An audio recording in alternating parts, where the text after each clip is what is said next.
दूरस्थ इंडोनेशिया का बाली द्वीप बहुत पहले से ही वह जगह बन चुका है जहां आप अपने शहर से भागकर खुद को फिर से तरोताजा कर सकते हैं। ये किस तरह एक सुदूर गांव जैसा है, बस फर्क इतना है कि यहाँ जंगल हैं और विदेशी जानवर जो कभी कभी सीधे आपकी तकिए पर भी आ जाते हैं। तुम दोनों हो सच में, लेकिन इस सुदूर इलाके के कई अलग अलग पहलू और रूप हैं और यहाँ लोग हमेशा शांति से ध्यान लगाते हुए या प्रकृति का आनंद लेते हुए नहीं रहते। कुछ इलाके ऐसे भी हैं जहाँ लोग अलग तरह की मौज मस्ती पसंद करते हैं। कूटा में जैसे ही आप चलते हैं आपको वहाँ सब कुछ ऑफर किया जाता है। ये सब प्रतिबंधित है। अगर आपको इसमें दिलचस्पी है तो आप जरूर ढूंढ लेंगे। इसके अलावा बाली के जंगलों में ऐसी विला भी मिल सकती है जहां बहुत ही अनोखी पार्टियां होती हैं। यहाँ सब कुछ पूरी तरह से वयस्कों के लिए है। यहाँ आने वाले लोग अपने सारे संकोच दरवाजे के बाहर छोड़ देते हैं और ये पार्टियां सिर्फ सुबह होने पर ही खत्म होती हैं। इन पार्टियों में सब कुछ मुमकिन है। जब पहली बार केंटकी पार्टी के बारे में सुनते हैं तो लगता है कि वहाँ शायद सब लोग सेक्स ही कर रहे होंगे। अच्छी बात यह है कि यहाँ सब कुछ सीधे सीधे नहीं होता, बल्कि उल्टा, यहाँ सब कुछ ज्यादा भावनात्मक स्तर पर होता है। यहाँ आप तुरंत अपनी इच्छाएं बता सकते हैं। अगर हाँ कहें तो प्रक्रिया शुरू। वास्तव में सारे प्रगतिशील रूसी लोग बाली आ गए हैं। और तुम लगभग कितनी बार ऐसी पार्टियों में गई हो? शायद कुल मिलाकर 200 बार। ऐसी जगहों पर लगभग कोई भी सीमा नहीं होती।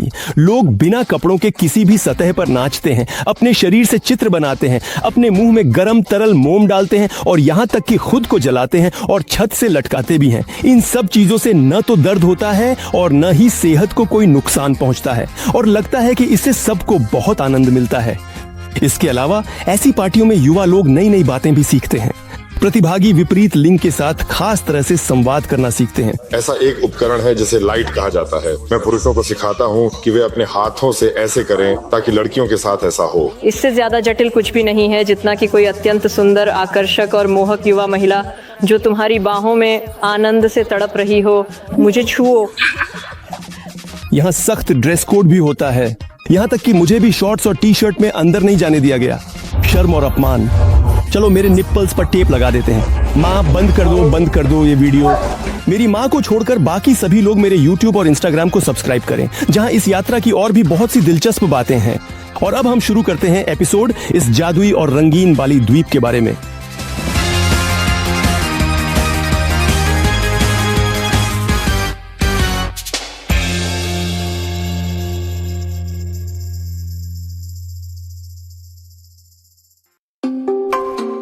बाले एक छोटा सा द्वीप है लेकिन बहुत विविधतापूर्ण।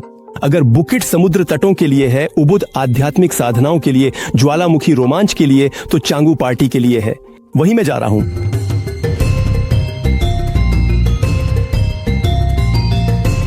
यहाँ का माहौल ऐसा है कि बहुत सारी हरियाली है, जीव जंतु हैं, सड़कों की संख्या कम है और स्कूटर बहुत ज्यादा है। शुरुआती दिनों में सिर हर तरफ घूमता रहता है। सब कुछ इतना दिलचस्प है।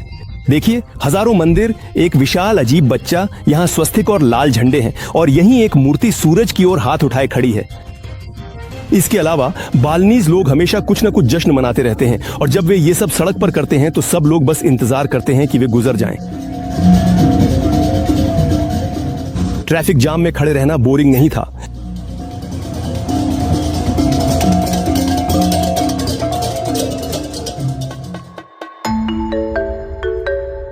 ऊपर से पूरी बाली बहुत सस्ती है। पहले तो ये और भी सस्ती थी।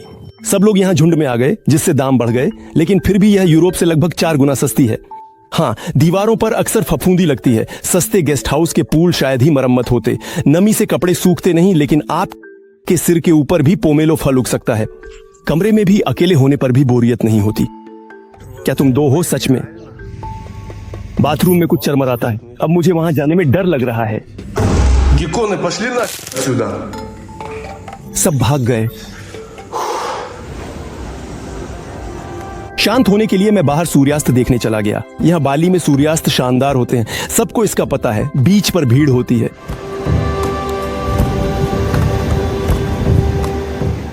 लहरें बहुत तेज हैं और पानी में सिर्फ सर्फर और उनके छोटे बच्चे ही हैं। सभी कैफे लोगों से भरे हुए हैं जो हर 25 मिनट में ऐसे ढेर सारे नारियल पी जाते हैं। ये दृश्य देखते हुए यहाँ की कीमतें बहुत ही कम हैं। आप 2 बार खाना खा सकते हैं, कॉफी पी सकते हैं, सब मिलाकर सिर्फ $7 देने हैं। यहाँ तक कि फेरी वालों से भी आप दाम 3 गुना कम करवा सकते हैं और वे लोग बेकार सामान बेचते हैं।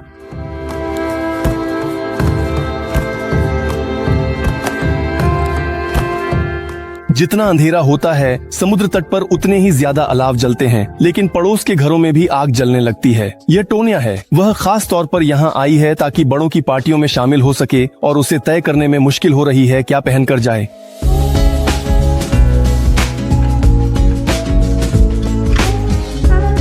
और अब मैं भी गांव और खेतों के बीच एक जबरदस्त पार्टी में जा रहा हूँ, रास्ते में आवारा कुत्तों से बचते हुए। मुझे ऐसा लग रहा है जैसे मैं कहीं 2003 के समय में हूँ, जब लोग पास के गांव में होने वाले डिस्को के लिए जाया करते थे। डेनपासार का यह उपनगर भी कुछ वैसा ही माहौल और पुरानी यादें ताजा कर देता है जैसे उस द्वार में हुआ करता था।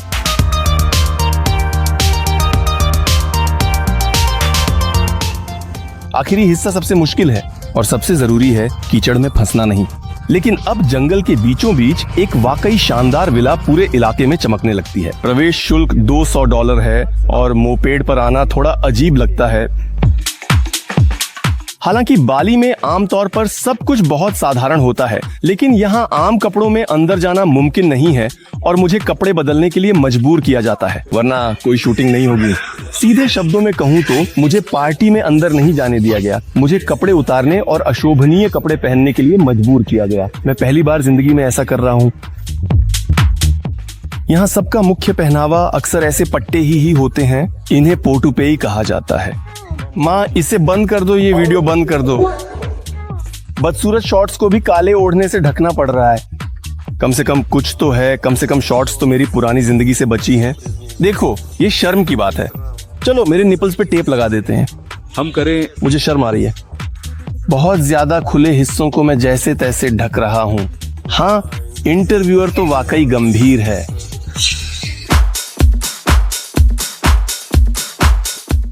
विला में सबका मूड बहुत चंचल है। टोनिया पहले ही बिलियर्ड टेबल पर वार्म अप कर रही है और मैं इधर उधर देखने जा रहा हूँ। बाहर एक स्विमिंग पूल है। यहाँ सब बाहर आकर सांस लेते हैं और अंदर हो रही बातों पर चर्चा करते हैं। पहली मंजिल पूरी तरह से पार्टी के लिए है। प्रस्तुतियां और परफॉर्मेंस होते हैं। यहाँ डीजे बजा रहा है और एक फ्री बार भी है, इसलिए लोगों का मूड और भी मस्त होता जा रहा है।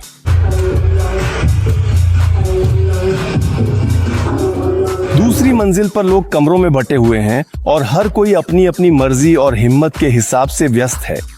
मैं तो फिलहाल अपने कपड़ों और खासकर इन सैंडल्स को लेकर हैरान हूं।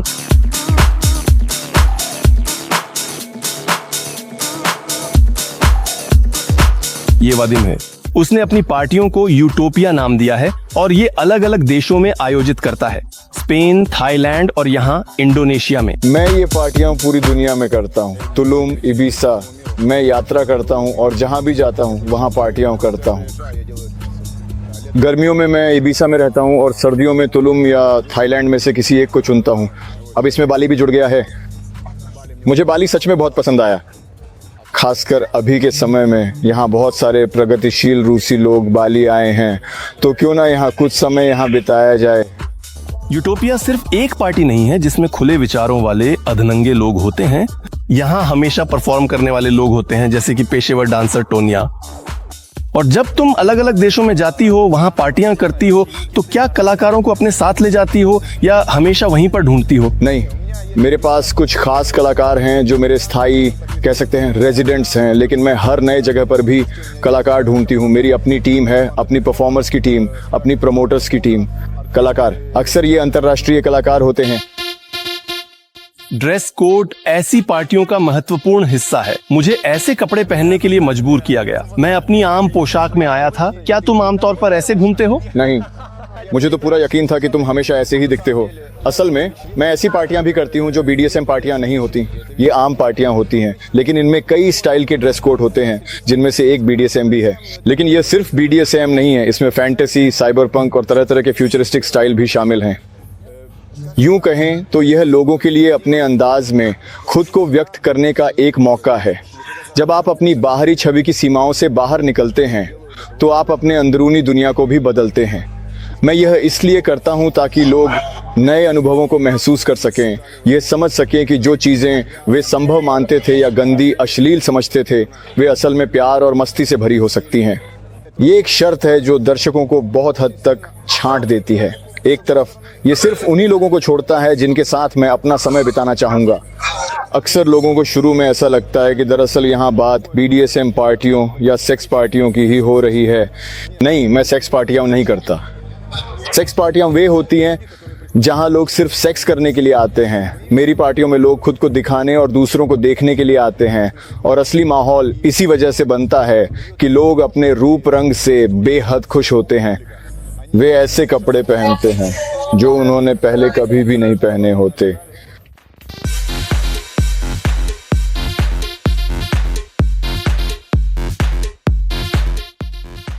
जब मेहमान ये सोच रहे होते हैं कि शाम किसके साथ बिताएं, तब तक उन्हें और किन तरीकों से मनोरंजन किया जाता है। ये शिबारी है। नीरस शामों में जापानियों ने एक दूसरे को बांधने का तरीका खोज निकाला। ये कला इतनी आकर्षक निकली कि पूरी दुनिया में फैल गई। मॉडल को छत से लटकाया जाता है और उसे सही ढंग से खुद को ढीला छोड़ना होता है। अगर शिबारी का मास्टर कुछ गलत कर दे तो वह दर्द पहुंचा सकता है। मक्सिम शिबारी कर रहे हैं पहले से ही 11 साल से, लेकिन कुल मिलाकर क्या यह खतरनाक हो सकता है? हाँ, ये खतरनाक हो सकता है। चोटें लगती हैं। हाँ, यहाँ तक कि बहुत अनुभवी पेशेवर मास्टर्स के साथ भी समय समय पर चोटें लग जाती हैं। हाँ। ये क्या है? टेंडन में खिंचाव या कुछ और? नहीं, यह नस दबने से होता है और कुछ समय हाथ में संवेदनशीलता चली जाती है, लेकिन बाद में सब ठीक हो जाता है। शिबारी, यह क्या है? आधुनिक शिबारी सब कुछ है। यह एक शो, एक यौन खेल और आर्ट इंस्टॉलेशन है। और वैसे भी अब तो शिबारी हीलिंग, तंत्र शिबारी और न जाने क्या क्या तरह तरह के शिबारी हैं। सच में क्या कुछ नहीं है? मैं क्लासिकल शिबारी करता हूँ। ये शो कुछ कुछ जापानी शैली में होते हैं। ये प्राइवेट सेशंस होते हैं। ये प्रशिक्षण भी होता है। मैं बहुत कुछ सिखाता हूँ जिसमें ऑनलाइन भी शामिल है। मैक्सिम के लिए शिबारी मुख्य काम है, यानी यह उनका मुख्य पेशा है। और तुम यहाँ बाली में रहते हो, तो क्या यहाँ इतनी पार्टियां होती हैं जिनमें तुम अपना शो कर सको और अपनी कमाई भी कर सको? तो मतलब क्या इतनी ज्यादा है कि तुम इसी पर जी सको? हाँ, काफी है। तो मान लो ऐसी कितनी पार्टियां महीने में होती हैं? औसतन वीकेंड्स पर, हफ्ते में एक बार वीकेंड्स पर हम तैयारी करते हैं, कपड़े चुनते हैं, म्यूजिक चुनते हैं। शिबारी शो की खासियत यह है कि हम जो भी भावनाएं पैदा करते हैं, हमें उन्हें अपने मेहमानों के साथ साझा करना होता है। अगर हम इसे साझा करने में सफल हो जाते हैं, अगर मेहमानों को पसंद आता है, तो इसका मतलब है कि शो सफल रहा। अगर नहीं हो पाता, खैर मुझे तो हो जाता है। क्या कभी ऐसा होता है कि सब नशे में होते हैं और कोई ध्यान ही नहीं देता? हाँ, ऐसा भी होता है। सब नशे में हैं, कोई ध्यान नहीं देता। लेकिन क्या इससे बुरा लगता है? नहीं, बिल्कुल भी बुरा नहीं लगता। नहीं, लोग एंजॉय कर रहे हैं ना? हाँ, सब ठीक है। मेरा काम है मेहमानों को विजुअल तरीके से खुश करना। अगर मेहमानों को पसंद आता है तो वे आयोजक को पॉजिटिव फीडबैक देंगे और आयोजक मुझे फिर से बुलाएगा।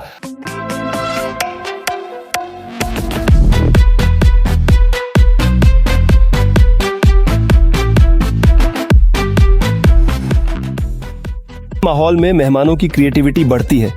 एक बार छत पर मुझे पैसों की गड्डी जलाने को दी गई थी ताकि आग न लगे, उसे गीले में डुबाना पड़ता है। ये है वीका और आज वह भी परफॉर्म कर रही है। असल में मैं एक मनोवैज्ञानिक, सेक्सोलॉजिस्ट, कोच और मसाज मास्टर हूँ बस, और मॉडल भी हूँ। मैं फोटो मॉडल भी बन सकती हूँ। शिबारी या BDSM जैसी प्रैक्टिस के लिए भी मॉडल बन सकती हूँ, उदाहरण के लिए। तो यहाँ शो आखिरकार किस बारे में होगा? आज फायर प्ले और वॉक्स प्ले का शो होगा, मतलब आग के साथ खेल और मोमबत्तियों के साथ खेल।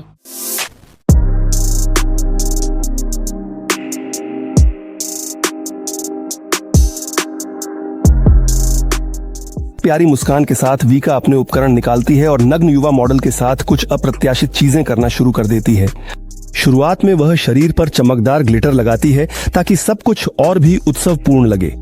फिर लगभग तुरंत ही वह मॉडल पर कोई आसानी से जलने वाली चीज जलाती है और मॉडल को यह भी पसंद आता है।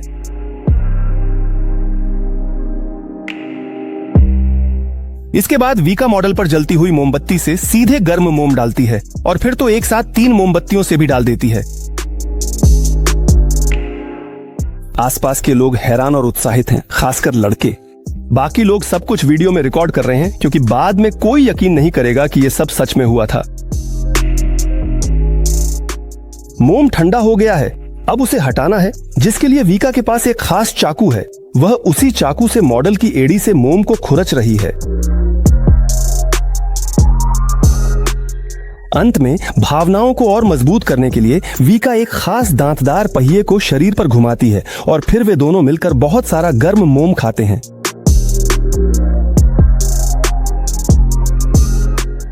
वीका खुद भी वयस्कों के लिए किंकी थीम पर पार्टी आयोजित करती है। किंकी का मतलब है अपनी यौनिकता से जुड़े कुछ प्रयोग, कल्पनाओं को साकार करना, नया अनुभव करना, भावनाएं, प्रभाव और सबसे बढ़कर आजादी। यानी यहाँ सब कुछ अनुमति है, आंशिक या पूरी नग्नता, आंशिक या पूरी सहभागिता, जिसमें किस और सेक्स भी शामिल है। और इसी तरह लोगों की संख्या पर भी कोई सीमा नहीं है। इस आयोजन की सबसे बुनियादी बात है सहमति की संस्कृति। किसी चीज हेतु दूसरे की इच्छा जरूरी है, बिना इच्छा के कुछ नहीं हो सकता। अगर मैं तुम्हें छूना चाहती हूँ तो पूछना होगा, छू सकती हूँ? तुम कहते हो हाँ, मैं तभी छूती हूँ जब तुमने अनुमति दी। यानी जब मुझे मौखिक अनुमति मिलती है, न कि इसलिए कि मुझे ऐसा लगा कि आंख मारी, मुझे एक बार छू लो। यह जगह पूरी तरह सुरक्षा के लिए है, जहां तुम आराम से कपड़े उतार सकते हो, समलैंगिक या बायसेक्सुअल हो सकते हो और कोई तुम्हें नकारात्मक नहीं कहेगा। यह तुम्हारा चुनाव, तुम्हारा शरीर, तुम्हारा मामला है। हम इसका समर्थन करते हैं। जैसा वीका कहती हैं, ऐसी पार्टियां पहले कला होती है, फिर बाकी सब कुछ आता है। मैं आमतौर पर नहीं कहती कि लोग सिर्फ सेक्स के लिए आए। मैं सेक्स के लिए नहीं बुलाती, बल्कि नए अनुभव, भावनाएं, इंप्रेशन के लिए बुलाती हूँ, क्योंकि हम तंत्र, मसाज आदि की दिशा में मास्टर क्लासेस देते हैं।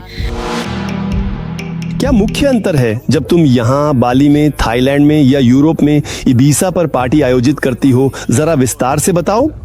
संगठन मतलब अगर मैं उदाहरण के लिए तुलुम में पार्टियां करता था तो अजीब बात है कि ज्यादातर टेबल्स रशियन लोगों ने खरीदी थी, और इबीसा में उदाहरण के लिए इस साल रशियन बहुत कम थे, इसलिए सारी ऑडियंस मुख्य रूप से लोकल्स थी, यानी वे लोग जो हमेशा इबीसा में रहते हैं, और लगभग रशियन लोग वहां नहीं थे, इसलिए माहौल भी थोड़ा अलग था। यहाँ इस समय मुझे लगता है लगभग 60-70% लोग रशियन हैं। रूसी भाषी स्लाव लोग किसी वजह से यूरोपियनों की तुलना में खुद से ज्यादा देने के लिए तैयार रहते हैं। वदीम की पार्टी ऐसी पार्टियों की दुनिया में सबसे ज्यादा कट्टर जगह नहीं है। वे लोग जो असली फेटिश पार्टियों में जाते हैं, वे ऐसे लोग नहीं हैं जो इस जीवन शैली को जीते हैं। दुनिया में कुछ जगहें हैं जहां ये लोग इकट्ठा होते हैं। शायद उनमें सबसे बड़ी जगह लंदन है। वहां एक इवेंट होता है जिसे टॉर्चर गार्डन कहा जाता है। टॉर्चर गार्डन को यूरोप का सबसे बड़ा फेटिश क्लब माना जाता है, जहां डांस फ्लोर के अलावा सैडोमैसोचिज्म के तहखाने भी हैं। मुझे वहां जो बात पसंद आई वो ये थी कि वहां आकर समझ जाते हो, अगर लगता था कि तुम विकृत हो तो नहीं हो, तुम शांति से रहो। वहां और भी विकृत लोग हैं। वहां सब कुछ कहीं ज्यादा मजेदार और सख्त है। मैं फेटिश पार्टियां उन लोगों के लिए नहीं करता जो पहले से ही फेटिश पार्टियों में जाते हैं। मैं फेटिश पार्टियां उन लोगों के लिए करता हूं जिन्होंने कभी इस ओर देखा भी नहीं।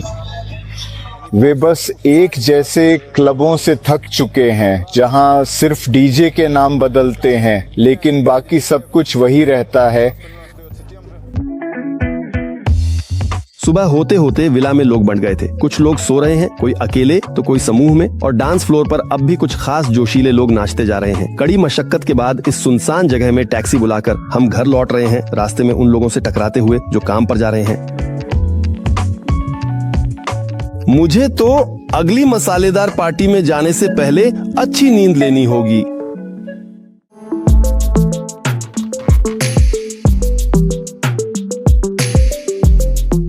फिर से अगली पार्टी के स्थान के करीब शिफ्ट हो रहे हैं। घरों पर फफूंदी और झाड़ियां उगाई हैं। दोनों ओर जर्जर झोपड़ियों में छोटे छोटे स्टॉल लगे हैं। हम न सिर्फ गलत साइड से बल्कि फुटपाथ पर उल्टी दिशा में दौड़ रहे हैं। जाम में फंसने का मन नहीं है।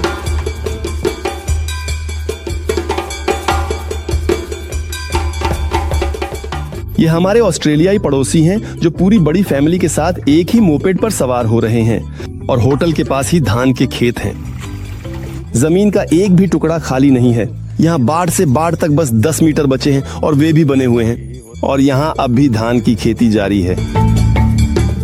हर कदम पर और जो भी चीज से बनी झोपड़ी हो उसमें जरूर एक स्टॉल होना चाहिए। वहाँ 3-in-1 कॉफी और पानी की बोतलें बेची जाती हैं। ये उस घर का संकेत है जहाँ एक ज्योतिषी रहती है, और यहाँ मैं रुक गया ताकि साफ जगह पर खड़ा हो सकूं। अगर आप सच में चाहें तो यहाँ आईफोन की मरम्मत और यहाँ तक कि एक क्लासिक दुकान भी मिल सकती है। सीधे दुकान में ही आप ठंडा नारियल ले सकते हैं, यही वे रखे हुए हैं। एक की कीमत $1 है, यानी 15,000 स्थानीय मुद्रा में। वहीं खोलकर आपको स्ट्रॉ दे देते हैं और आप पीते हुए चले जाते हैं। बाली में कचरे के पहाड़ों से हैरान होना जल्दी बंद हो जाता है, जैसे रसोई के पास गंदी मोपेड मरम्मत वर्कशॉप होना। यहाँ खाना क्यों ना खाया जाए? यहाँ का खाना स्वादिष्ट और सस्ता है, लेकिन लगता है कभी कभी कुछ खास सरप्राइज भी हो सकते हैं, इसलिए मैं यहाँ बहुत कम ही खाता हूँ।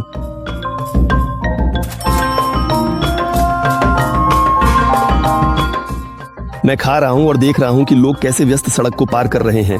किसी को भी टक्कर नहीं लगी। मैं वापस जा रहा हूं, रास्ते में ढेर सारे क्वेस्ट्स के साथ, जैसे बड़ी बड़ी कीचड़ भरी जगहें और शहरीकरण जो जानलेवा हो सकता है। मुझे लगता है मुझे बालिनी देवताओं के लिए रखे गए ढेर सारे चढ़ावे ने बचा लिया, जिन्हें हर घर के बाहर रखा जाता है। यहाँ सावधानी पूर्वक संकेत को मोड़ दिया गया है ताकि लोग सिर ना टकराएं, लेकिन शायद ये ऐसे लोगों के लिए है जो थोड़े छोटे कद के हैं। आगे फुटपाथ बस खत्म हो जाता है। उष्णकटिबंधीय बारिश जितनी तेजी से शुरू हुई थी उतनी ही जल्दी खत्म हो गई और मैं एक अद्भुत विला के पास पहुंच गया हूं। अंदर सब कुछ पहले से ही गर्मा-गर्म है। कोई जोड़े में गले मिल रहा है, कोई भीड़ में, और मैं हैरान होकर मेज के पास चला गया। पहली मंजिल के लिविंग रूम में अभी तक सब शांत है। जब मैं घबराता हूं तो बहुत खाता हूं। आज तो खास तौर पर एक कोने में दुबक गया हूं। मैं तीसरा सैंडविच खा रहा हूं।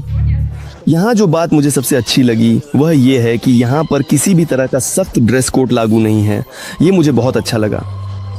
मैं हमेशा की तरह दिख सकता हूँ और बाद में यह वीडियो किसी रूप में माँ को भी दिखा सकता हूँ। मुझे अपने लिए शर्मिंदा नहीं होना पड़ेगा। वैसे भी ऐसी पार्टी में शर्माना आम बात नहीं है और सभी दरवाजे खुले हैं।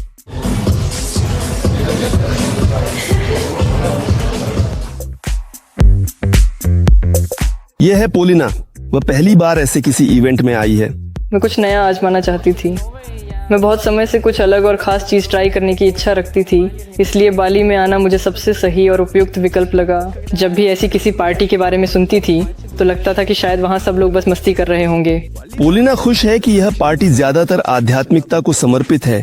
शायद वहाँ कोई ऑर्गी वगैरह होती होगी और सब कुछ बहुत ही अजीब होता होगा, लेकिन यहाँ की माहौल इतना आरामदायक, शानदार है। सब कुछ जादुई सा लगता है और थोड़ी सी रहस्यवाद भी है। ये तो जैसे आत्मा के लिए है, एक तरह का विश्राम और सुकून। असल में मैं वहाँ उस वजह से नहीं आई थी, मैं यहाँ देखने के लिए आई थी। अच्छी बात है कि यहाँ सब कुछ सीधे सीधे नहीं है, चलो, बल्कि यहाँ सब कुछ सच में ज़्यादा भावनात्मक स्तर पर है। तो तुम यहाँ कुछ घंटे से हो। यहाँ क्या क्या हुआ? मैंने खाना खाया, थोड़ा आराम किया, फिर मैंने हुक्का पिया, फिर थोड़ी देर तक लोगों से बातचीत की, कुछ जान पहचान वालों से मिली, फिर ऊपर संगीत की प्रैक्टिस थी जहाँ थोड़ी देर बैठी रही और सबको देखा। क्या वहाँ लड़के तुमसे मिलने आए थे? तो बस ऐसे ही बातचीत की। हाँ। ये कैसे होता है? मतलब बिल्कुल स्वाभाविक तरीके से, बस नमस्ते, तुम्हारा नाम क्या है? यहाँ दोस्ताना माहौल है, सब फ्रेंडली हैं, सब एक दूसरे से मिलते हैं और ये ठीक है क्योंकि ये बाली है। तो क्या तुम सच में मानती हो कि क्या हो सकता है कि शायद कभी कभी कोई तुम्हें पसंद आ जाए? और हाँ, मुमकिन है। मेरे पीरियड्स चल रहे हैं सच में। तो आज नहीं, लेकिन अगली बार अगर मैं आई तो मुझे लगता है कि मैं फिर से आऊँगी और इस बार मैं किसी इरादे के साथ आऊँगी, कुछ नया आजमाने के लिए, कुछ दिलचस्प नहीं, मतलब किस तो किया जा सकता है कुछ ऐसा। असल में सेक्स का मतलब हमेशा प्रवेश होना तो नहीं है ना? और ये जो ऊपर वाली लड़की है उसने खुद को एक परी बताया और वो वास्तव में बहुत ही ज्यादा अनुभवी मेहमान है। लोग ऐसी पार्टियों में अपनी इच्छाओं को पूरा करने के लिए आते हैं। अगर किसी के मन में कोई खास इच्छा है तो वह उसे यहाँ ला सकता है और यहाँ अपने अनुरोध को दूसरों के साथ पूरा कर सकता है। इन पार्टियों में सब कुछ किया जा सकता है, लेकिन अराजकता और मनमानी की तुलना में यहाँ एक बड़ा फर्क है, और वह यह है कि अगर तुम कुछ भी करना चाहते हो तो तुम्हें उसके लिए पहले स्पष्ट रूप से और थोड़ा विस्तार से पूछना होगा, और जब तुम्हें दूसरे व्यक्ति से इसकी पूरी तरह से स्पष्ट और पूरी अनुमति मिल जाए तभी तुम वह काम करने की कोशिश कर सकते हो। इन पार्टियों में लोग इसलिए आते हैं ताकि वे अपनी कोई नई खासियतें खोज सकें, खुद को व्यक्त कर सकें, खुद को जान सकें और नए दोस्त बना सकें। फे अक्सर स्वयं आयोजकों की ओर से भी सक्रिय रूप से भाग लेती है। बहुत बार पार्टियों में मैं BDSM जोन के लिए जिम्मेदार होता हूँ। मेरे पास कुछ खास और विशिष्ट कौशल हैं और मुझे इन कौशलों को लोगों के साथ साझा करना पसंद है। लोग मुझसे नया अनुभव प्राप्त करते हैं और मैं उनसे ऊर्जा लेता हूं, क्योंकि इससे ज़्यादा जटिल और गहरा कुछ नहीं है जब कोई युवा महिला तुम्हारे हाथों में आनंद से तड़पती है, उसकी आंखों में चमक और चेहरे पर संतुष्टि की मुस्कान होती है और उस पल की गहराई दोनों के लिए यादगार बन जाती है। और तुम ऐसे पार्टियों में लगभग कितनी बार गई हो? शायद 200 बार। जब से यूक्रेन में ये पार्टियां शुरू हुई, मैं यूक्रेन की पहली किंग की पार्टी में थी, फिर दूसरी, तीसरी, चौथी, पांचवी, छठी में भी गई और फिर 10वीं पार्टी के बाद मैंने अपनी खुद की पार्टियां आयोजित करनी शुरू कर दी। यूक्रेन में जहां से फे का ताल्लुक है, ऐसी पार्टियां और भी सख्त होती हैं। यूक्रेन में किकी पार्टियां ज़्यादा BDSM दुनिया पर केंद्रित होती हैं। वहाँ BDSM से जुड़ी गतिविधियां कहीं ज़्यादा होती हैं और यहाँ अब भी कहीं ना कहीं तंत्र का प्रभाव अभी भी मौजूद है और तांत्रिक प्रथाएं वे बाली के किंकी वर्ल्ड में स्वाभाविक रूप से घुल मिल गई हैं। कीव में, यूक्रेन में ये इतना आम नहीं है। आमतौर पर तंत्र और BDSM अलग अलग आयोजन होते हैं, लेकिन बाली में सब कुछ मिल गया है। दरअसल यहाँ ज़्यादा मिश्रण है, लोगों का ज़्यादा रोटेशन है क्योंकि यहाँ पर्यटन लगातार फल फूल रहा है और फिर भी हर पार्टी में अगर तुम कुछ लोगों को देखते हो तो उनमें से बहुत कम ही नियमित होते हैं। कोई आया, कोई उड़कर चला गया, यानी कि यहाँ की पब्लिक अक्सर यानी कि आम तौर पर ज़्यादा बदलती रहती है। चैन्या, क्या तुम अक्सर ऐसी पार्टियों में गए हो? शायद 15 पार्टियां, शायद 20। मेरे लिए यह मेरी सेक्सुअलिटी, मेरी इच्छाओं और मेरे अंदर क्या है इसका अन्वेषण करने की जगह है। ऐसा मौका मिलना जहां आम जिंदगी की तुलना में कम बंदिशें हों बहुत खास है।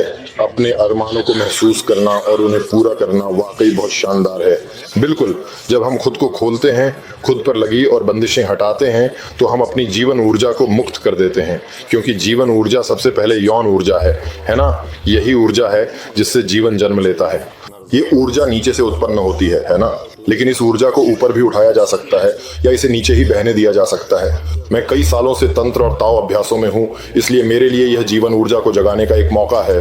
यह है जेनिया और वह अभी बताएंगे कि तंत्र क्या है। ये रहे वे अपनी महिला मित्र के साथ पूरी तरह कपड़ों में जरूरी है और थोड़ी देर बाद वही लड़की संतुष्ट और शांत मुस्कुरा रही है। कुल मिलाकर तंत्र कुछ कुछ बड़ों के लिए योग जैसा है, लेकिन यह मेरी अपनी परिभाषा है, एक ऐसे इंसान की जिसे इस बारे में कुछ भी नहीं पता। ऊर्जा, यौनता और इसी तरह की चीजों के बारे में है। मैं ऊर्जा अभ्यास करता हूँ, मैं यौन ऊर्जा सक्रिय करता हूँ, ऊपर उठाता हूँ, पूरे सिस्टम में वितरित करता हूँ और इससे कई अनुभूतियां मिलती हैं। भारत में तंत्र मुख्य रूप से एक आध्यात्मिक साधना है ना? यह उच्चतम से जुड़ने की साधना है, देवी देवताओं की आराधना है, लेकिन यौन ऊर्जा के माध्यम से। जेना के अनुसार आजकल तंत्र को भी योग की तरह हर चीज के लिए इस्तेमाल किया जाता है, लेकिन असली तंत्र बहुत कम है। मैं पुरुषों को यह भी सिखाता हूँ कि हाथों से कैसे करें ताकि लड़कियों के साथ हो सके। हम ऐसे प्रभाव देखते हैं। ये कैसे काम करता है? मुझे एक व्यावहारिक सोच वाले इंसान के तौर पर ऊर्जा के बारे में समझाओ। भावना एक अवस्था है, यह कुछ सूक्ष्म होता है और दूसरी ओर यह विशिष्ट रासायनिक पदार्थ हैं जो आंतरिक स्राव की ग्रंथियों से उत्पन्न होकर मस्तिष्क में पहुंचते हैं और यह अवस्था बनाते हैं। साथ ही शरीर की सूक्ष्म संवेदनशीलता भी होती है। हमारे पास फैशियां हैं और वे महसूस करती हैं। हम महसूस करते हैं जैसे कोई हमें पीछे से देख रहा है। यह कैसे महसूस होता है? क्या यह फैशिया को संकुचित करता है ना? और ऐसे फैशिया किसी सूक्ष्म प्रभाव की प्रतिक्रिया कर सकती है। वास्तव में फैशिया हमारे आंतरिक अंगों की झिल्ली जैसी ही कुछ होती है। एक शोध किया गया था।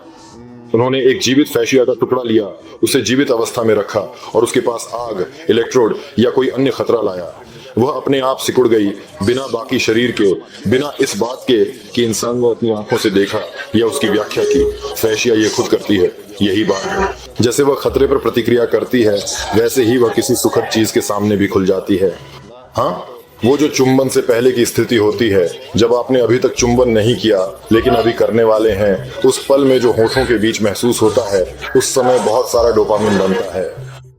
लेकिन तंत्र रसायन शास्त्र नहीं है, यह ऊर्जा भी है। मनुष्य का एक ईथर शरीर भी होता है ना? आधुनिक विज्ञान ने इसे केवल फोटो ऑनरा के स्तर तक ही अध्ययन किया है ना?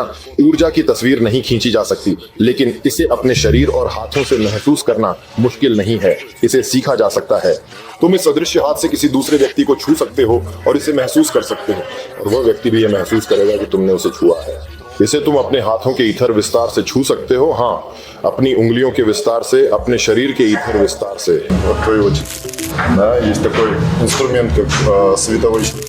वह किसी भी आकार का हो सकता है ना? यह तो तुम्हारी कल्पना पर निर्भर करता है। मैं नहीं चाहूंगा कि किसी के पास ट्रॉली बस में ऐसा कोई प्रकाशमय हथियार हो जब मैं उसमें यात्रा कर रहा हूँ। तुम अपनी साथी की चक्रों के आर पार गुजरते हो इससे प्रभाव उत्पन्न होते हैं, वे सक्रिय हो जाते हैं। वह बंद आंखों से संवाद महसूस करती है, उसके साथ यह शुरू हो जाता है। मैं उसकी ऊर्जा संरचना के विभिन्न स्थानों पर ऊर्जा आनंद उत्पन्न कर सकता हूँ। ये कौशल ऐसे हैं जिन्हें कोई भी व्यक्ति जिसके पास भौतिक शरीर है सीख सकता है।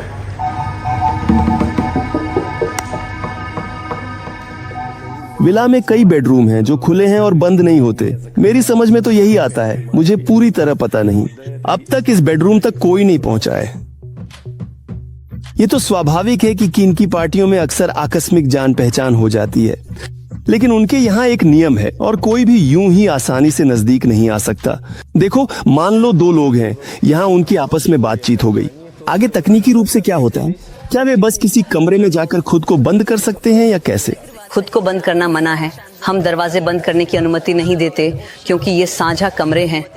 अगर वे नहीं चाहते कि कोई उनके पास आए या कमरे में घुसे तो वे कह सकते हैं कि कृपया परेशान न करें। आमतौर पर हम कोशिश करते हैं कि लोग खुद को अलग करना और किसी भी परिस्थिति में आनंद लेना सीखें।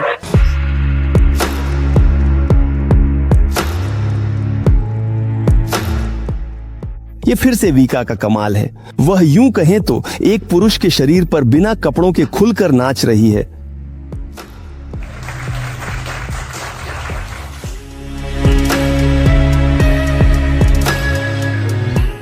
अब वीका अपने शरीर के सबसे निजी हिस्सों को पेंट से ढकती है और उनसे सफेद टी शर्ट पर पेंटिंग बनाती है।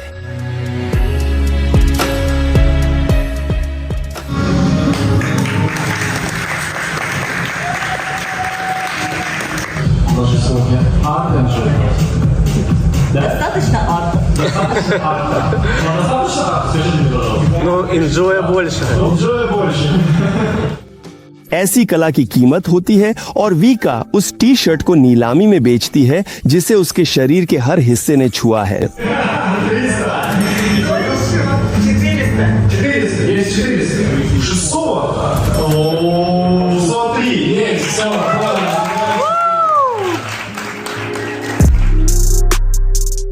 इसी तरह वीका एक पेंटिंग बनाती है, उसे बेचती है और शो के अगले चरण पर जाती है।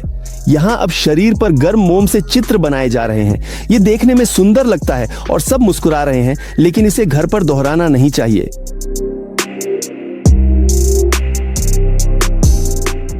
आगे वीका पर डाला जाता है। ये सुंदर बनता है, मैं खुद को रोक नहीं पाया। इसी तरह मैंने एक अच्छा चित्र खराब कर दिया।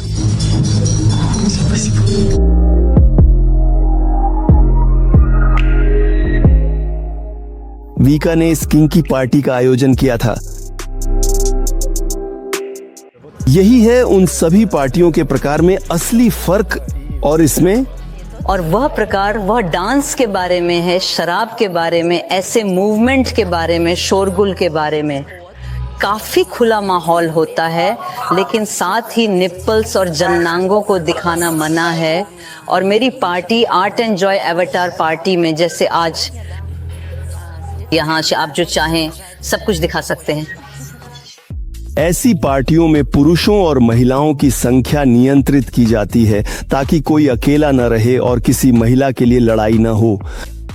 ऐसी पार्टी में भाग लेने में पुरुषों की अधिक रुचि होती है संख्या में, इसीलिए हम पुरुषों के लिए टिकट की कीमत ज्यादा रखते हैं, काफी ज्यादा मैं ऐसा कहूंगी। और जो लड़कियां झिझकती हैं, संकोच करती हैं, वे चाहती तो हैं लेकिन ज्यादा पैसे देने के लिए तैयार नहीं होती ताकि उन पर जबरदस्ती ना हो। हम लड़कियों के लिए टिकट की कीमत कम रखते हैं और इस तरह जेंडर बैलेंस बनाते हैं। मुझे लगता है बहुत से लोग यहाँ काम करने के लिए आए हैं। आंशिक रूप से, मतलब यहाँ मसाज है, कुछ नए लोग मिलते हैं, नए अनुभव मिलते हैं। इन सभी लोगों की एक अलग दिन की जिंदगी भी है। यहाँ हर इंसान, वह परफॉर्मर भी है, डॉक्टर भी है, सैक्सोफोनिस्ट या ड्रमर भी हो सकता है। तुम कितनी बार पार्टियां करती हो? तो आमतौर पर महीने में 1 या 2 बार। महीने 2 बार। और यहाँ अलग लोग आते हैं? कोई स्थायी समूह है या संतुलन है? हाँ, कुछ लोग हैं जो अक्सर आते हैं नियमित रूप से और कुछ नए भी होते हैं। यूक्रेन में किंकी पार्टी की थी? हाँ, वो मेरे जन्मदिन थी। तो तुम्हारा जन्मदिन किंकी पार्टी से शुरू हुआ? हाँ। तो ऐसा हुआ कि मैं फिनकी टुसोफो में शामिल हुई और मुझे वहाँ सब अच्छा लगा, खासकर ये कि मैं जैसे चाहूँ वैसे कपड़े पहन सकती हूँ। कुछ नियम हैं जो मुझे सीमित करते हैं, लेकिन यहाँ मैं वो कर सकती हूँ जो मुझे पसंद है, जो मेरा मन चाहता है। और मैं तो बस कोने में बैठकर सब देखता रहता हूँ। मेरे लिए अभी तक सबसे दुखद बात यह है कि पार्टी में मुस्तूकियां खत्म हो गई, या फिर मैं दूसरों की हड्डियों के बाद सिगरेट पीता हूँ। सबके पास जैसे तैसे मेडिकल सर्टिफिकेट है। होश साइबेरिया दिनों से बुरा नहीं है, लेकिन ये सब उस चीज के मुकाबले कुछ भी नहीं जो आसपास हो रहा है। हर ऐसी पार्टी की अपनी एक थीम हो सकती है, और अब ठीक उसी समय दीक्षा की रस्म शुरू होती है। आज की थीम अवतार है। सभी लोग इसी के अनुसार रास्ते में बहुत अच्छे से तैयार हुए हैं। मेरे पास कोई चित्र नहीं है, लेकिन मैंने दीक्षा ले ली है। ये दीक्षा ऐसे ही होती है। देखो, हमारी हर पार्टी की कोई ना कोई खास थीम होती है। अगर आज हमारी थीम अवतार है तो हम कुछ ऐसा ही ऊर्जा से भरा, खूबसूरत और ब्रह्मांडीय करते हैं। ये BDSM थीम भी हो सकती है। सभी लोग पोर्टू पे लेटेक्स, चमड़े, शिबारी की रस्सियों, फ्लॉगर और कोड़ों के साथ होंगे, और वहाँ कोई किसी को पट्टे पर घुमा रहा होगा, वगैरह वगैरह। हर जगह चमड़ा और जंजीरें होंगी। किंक में एक खास शिष्टाचार होता है, और फिर भी यह भी जरूरी है कि किसी से मिलने के लिए संवाद करना आना चाहिए। मान लीजिए कि कोई लड़का आपके पास आया है और वह आपसे मिलना चाहता है। ऐसे में उसे इसके लिए आखिर क्या करना चाहिए? उसे आकर क्या कहना चाहिए? आकर हाय कहना चाहिए। अक्सर जो लोग पार्टियों में बार बार आते हैं वे पहले से ही किसी खास मकसद के साथ आते हैं। असल में ऐसे पार्टियों में आने वाले नए व्यक्ति का काम है उनसे जितना हो सके उतना लेना। अगर उसे यह सब अच्छा या दिलचस्प लगता है तो उसे कुछ नया आजमाने के लिए खुला रहना चाहिए। आम जिंदगी में किसी से मिलना, पसंद आना और बहुत कुछ करना होता है, लेकिन यहाँ यह एक ऐसा माहौल है जिसमें आप तुरंत अपनी इच्छाओं के बारे में बता सकते हैं। किसी को देखकर महसूस करना, ओह मैं इस इंसान के साथ गले मिलना चाहता हूँ, है ना? मैं सच में महसूस करता हूँ कि शरीर खुद आगे बढ़ रहा है और गले लगने का मन कर रहा है, बस यही। और आप आगे बढ़कर पूछ सकते हैं, अपनी इस इच्छा के बारे में बता सकते हैं। मैं तुम्हें गले लगाना चाहता हूँ, क्या मैं ऐसा कर सकता हूँ? और यहाँ एक नियम है, नहीं मतलब नहीं। नहीं कहे तो इसका मतलब नहीं, हाँ कहे तो प्रक्रिया आगे बढ़ती है। इतनी आरामदायक माहौल में भी कभी कभी टकराव हो जाते हैं। किसी को कोई पसंद नहीं आया, कोई किसी से किसी बात पर टकरा गया, कोई शायद थोड़ा सा चाहता था, पता नहीं। कभी कभी एक दूसरे के साथ आपस में बातचीत करना, लेकिन हो नहीं पाया। और फिर कुछ बातें जमा होने लगती हैं जब लोग दूसरों की संगति में असहज महसूस करने लगते हैं। क्या कभी होता है कि लोग असंतुष्ट हो जाते हैं? हाँ बिल्कुल ऐसा होता है। अक्सर ये वे पुरुष होते हैं जो पार्टी में खास तौर पर सेक्स के लिए आते हैं, लेकिन इसकी कोई गारंटी नहीं दे सकता, क्योंकि हम ऐसी लड़कियों को आमंत्रित नहीं करते जो इस तरह की जरूरतें पूरी करें। ऐसी पार्टियों का वेश्यावृत्ति से कोई लेना देना नहीं है। यहाँ आम लोग एक दूसरे से मिलते हैं और किसी पर किसी का कोई बंधन नहीं है। लड़कियों को बुलाया जाता है, इसके लिए भुगतान किया जाता है, और लड़की किसी बोर हो रहे पुरुष को देखती है और उसे कमरे में ले जाकर आराम करने के लिए ले जाती है। सुनने में तो ये सब खूबसूरत लगता है, लेकिन मुझे तब अच्छा लगता है जब सब कुछ स्वाभाविक रूप से होता है, जब हमने लोगों को सेक्स करने के लिए पैसे नहीं दिए होते हैं ना। उन्होंने जगह, ड्रिंक्स, हुक्का, माहौल के लिए पैसे दिए हैं।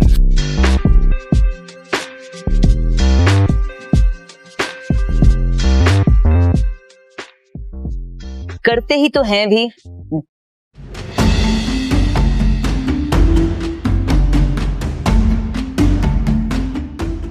एक बार फिर से हम सामान्य दिन के समय के बाली द्वीप पर लौटते हैं और याद करते हैं कि यह कितना सुंदर है। यहाँ बहुत सारे झरने हैं और ये उनमें से सबसे शक्तिशाली है। प्रवेश शुल्क है, लेकिन यह $1 से थोड़ा ही ज्यादा है। अच्छा शौचालय है। 10,000 में नहाना, 5,000 में पेशाब करना, 5,000 में शौच करना।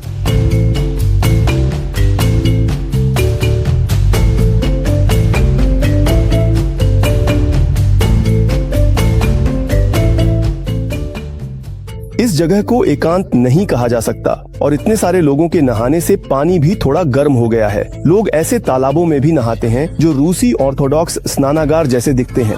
वैसे घर के जिम के लिए यह एक अच्छी आइडिया है, कंक्रीट के साथ बारबेल। जहाँ भी कैमरा घुमाओ हर जगह कीड़े मकोड़े हैं। यहाँ इल्ली है और यह ड्रैगन फ्लाई है। खोमित्र कहो बच्चे को। प्रवेश द्वार पर स्मृति चिन्ह और पिल्ले बेचे जा रहे हैं। How much is one? 2 million? Oh my god. What about cat? How much?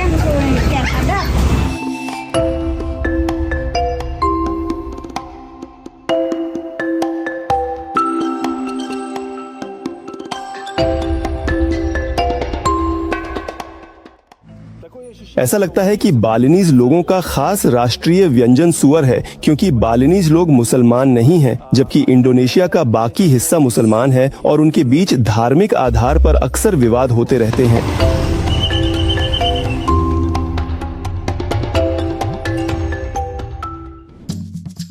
ये दीमा है। जब वह बाली आया तो उसने बहुत तरह तरह से और बहुत ज्यादा मस्ती की। बताओ तुमने कैसे पार्टी की?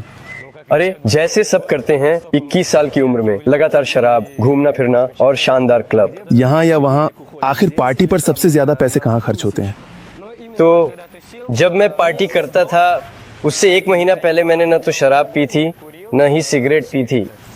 मेरा लगभग देखो $1000 खर्च हो जाता था। मतलब मैंने खुद को किसी भी चीज से नहीं रोका था। कूटा में जब तुम चलते हो तो तुम्हें वहाँ सब कुछ ऑफर किया जाता है, सारी बैन चीजें भी। मैं यहाँ हूँ, किसी ने कुछ ऑफर नहीं किया, कम बाहर गया। क्या तुम सही जगह घूम नहीं रहे हो? अगर इसमें दिलचस्पी है तो तुम जरूर ढूंढ लोगे। पार्टी मोड में सच में जब आप पार्टी कर रहे होते हैं, पैसे तो थोड़ा बहुत उड़ ही जाते हैं, भले ही बाली सस्ता द्वीप हो। कुल मिलाकर लगभग 3 से $4000 के आसपास ही खर्च हो जाते थे। तो औसतन लगभग $100 रोजाना बढ़ गए जब तुमने पार्टी करना शुरू किया। हाँ बिल्कुल। ये किस पर खर्च होते थे? ये $100 किस पर खर्च होते थे? मतलब औसतन ही बता दो। औसतन देखा जाए तो ये हुक्के, यहाँ की बहुत महंगी बियर, शराब, वाइन और महंगी कॉकटेल्स और तरह तरह के क्लब में एंट्री, कभी कभी क्लब, कभी अलग अलग बीच क्लब्स या फिर पार्टीज जैसी चीजों पर खर्च होते थे। क्या तुमने वहाँ की लोकल लड़कियों से, मतलब एशियाई लड़कियों से दोस्ती की? मैंने खुद नहीं, मुझे अंग्रेजी नहीं आती। मेरा भाई यहाँ काफी समय तक रहा है, वो सिर्फ उन्हीं के साथ घुलता मिलता था। वो आसानी से बालिनीज लोगों से दोस्ती कर लेता? बिल्कुल बिना दिक्कत के। दिमा ने बाली शिफ्ट होने का प्लान नहीं बनाया था, लेकिन जब काम में दिक्कतें आई तो उसने रिस्क लिया और यहाँ आ गया। उससे मैं आकर एक तरफा टिकट ले लिया। मैं यहाँ लोगों की वजह से आया, क्योंकि मुझे पता था वैसे कि यहाँ ऐसे लोगों की बहुत बड़ी तादाद है जो बहुपक्षीय हैं। यहाँ मेरे बहुत सारे नए और काम के जान पहचान वाले बने हैं। दिमा विला में काम करता है और विज्ञापन का काम देखता है। मुझे पता है कि मैं यहाँ रह सकता हूँ और $2000 या $3000 खर्च कर सकता हूँ। ये वीजा है $35। ये बाइक की किराया है जो मैंने यहाँ आकर ली थी, तब वह 8,50,000 लोकल करेंसी में थी। लेकिन अब मैं मोटरसाइकिल लेता हूँ जिसकी कीमत लगभग 4 मिलियन है। मैं जिस गेस्ट हाउस में रहता हूँ उसका किराया भी 4.5 मिलियन है और ये यहाँ के हिसाब से काफी सामान्य है। बस यही। कैफे रेस्तरां में मैं खाना खाता हूँ, लेकिन आमतौर पर अगर डिनर है तो $200 तक या $250 तक हो जाता है। ओह 1000, हाँ 1000। जब हम क्लब जाते थे तो एक बार में 5 या 6 मिलियन तक खर्च कर देते थे। तो $200 तक तो आसानी से खर्च हो सकते हैं। हाँ समझ में आता है, ऐसा होता। शाम को जब बाहर जाते हो, पार्टी करते हो तो $300 तक भी तुम्हारे कार्ड से उड़ सकते हैं। जब महीने में $1000 खर्च करते हो तो खुद को सीमित नहीं कर रहे, तुम सिर्फ इंस्टेंट नूडल्स खा रहे हो। ये सामान्य है। मैं इंस्टेंट नूडल्स नहीं खाता, मैं सबसे सस्ते वरुण स्थानीय ढाबों में भी नहीं खाता। मैं वहाँ बस एक बार खाया था। वहाँ बस चावल और सबसे साधारण इंडोनेशियाई खाना मिलता है। नहीं, मैं ऐसे जगहों पर नहीं खाता। मैं वहाँ खाता हूँ जहाँ पास्ता भी है, पिज्जा भी है और बर्गर भी हैं। मैं यहाँ बिल्कुल भी खाना नहीं बनाता। कुल मिलाकर मैं खाने पर दिन में $15 तक खर्च करता हूँ। सुबह मैं अपने लिए 2 नारियल लेता हूँ और शाम को मैं डिनर के लिए जाता हूँ जिसकी कीमत लगभग 1,60,000 रुपये होती है। मेरे पास कोई स्टेक होगा, पता नहीं किसके साथ, शायद फ्रेंच फ्राइज के साथ, जैसा कि यहाँ परोसना पसंद करते हैं। पहले मैं नाश्ता भी एक स्थानीय रेस्टोरेंट में करता था। कल्पना करो, मेरा श्नित्सेल सिर्फ 35,000 में मिल जाता था। हालांकि दीमा समुद्र के पास रहता है, वह बहुत कम ही बीच पर जाता है। यहाँ के बीच बहुत गंदे हैं, खासकर कूटा, सेमिनियाक और चंगू में। यह एक क्लासिक है। यहाँ पर कोई नहाता भी है या क्या सच में ये आखिरकार सिर्फ सर्फिंग के लिए ही है? हाँ, लोग नहाते हैं। नहाते हर समय। हाँ, पहले इतना गंदा नहीं था, अगर पता हो। ये लहरें ले आती हैं। हाँ। लेकिन सोचो, तुम नहा रहे हो और लहर के साथ तुम्हारे सिर पर नारियल आकर लगता है। नारियल सिर पर लग गया। बाली में प्रवासी लोग कैसे रहते हैं, इस पर मैंने एक अलग एपिसोड शूट किया था। अगर तुमने अभी तक नहीं देखा है तो इस वीडियो के बाद उसे जरूर देखना। और वैसे भी इंडोनेशिया से जुड़ी कई दिलचस्प चीजें मैंने अपने इंस्टाग्राम पर शेयर की हैं। जरूर आओ, इंस्टा पर भी मैं वोवा कारमानोव ही हूं।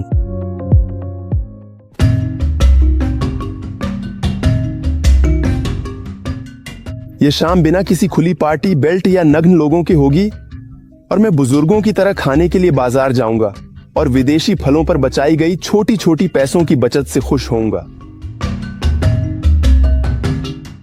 यहाँ सिर्फ केले की ही 10 किस्में हैं और भी यहाँ मैंगोस्टीन, पैशन फ्रूट और ड्रैगन फ्रूट मिलते हैं। मुझे पूरा यकीन है कि उसने मुझसे अच्छी खासी कीमत वसूल ली। तराजू खराब हो गया है, अब वह कैलकुलेटर पर हिसाब लगा रहा है। दुकानदार ने सोचा कि गोरे आदमी को बाकी पैसे लौटाने की जरूरत नहीं है, लेकिन मुझे इससे कोई दुख नहीं हुआ। दरअसल मैंने विदेशी फलों का पैकेट $4.5 में खरीदा। मुझे लगता है स्थानीय लोगों के लिए कीमत लगभग $2.5 ही होगी।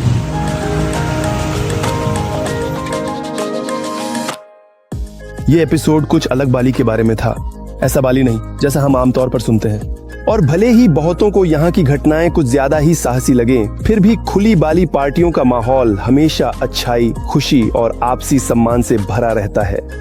मेरे YouTube और Instagram को सब्सक्राइब करें ताकि आप नए एपिसोड मिस न करें। हर जगह मैं वोवा कारमानोव हूँ। अब मैं शायद फल खाऊंगा और एक बार फिर से सारा मटेरियल देखूंगा। फिर मिलेंगे।